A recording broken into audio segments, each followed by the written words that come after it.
What if my child won't even engage with me with something that I've shared? So one of these ideas that I've just shared with you, right? So if that's the way, if they're not open to listening or aren't open to receiving, there are two things that could be going on here.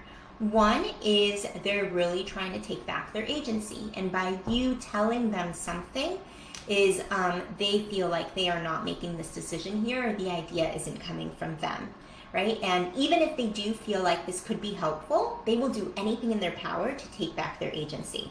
So one way to go about this is by really focusing on your relationship with them. Students are much more likely to receive something if your relationship with them is good.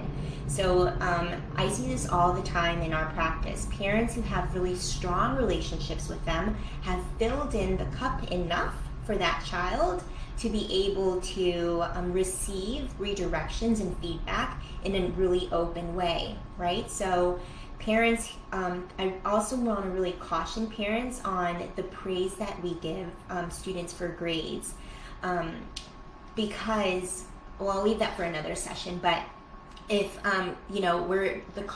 if we're throwing out more compliments that are related to grades, the child or the teenager will think that their value or their love is contingent on their performance on their grades. So, when you do give out these praises and you do focus on your relationship, go beyond just the academics and the grades to really try to restore a relationship with your child that's outside of just academics and performance. And then, again, so restore that relationship. Otherwise, you're going to fight an uphill battle. They'll want to take their agency back. You're going to keep on asking them to do something, to reconsider, to please, and then they'll be stubborn, right? And they'll put their feet down and they'll say no. And so we really want to come back to the relationship and help them feel heard and understood.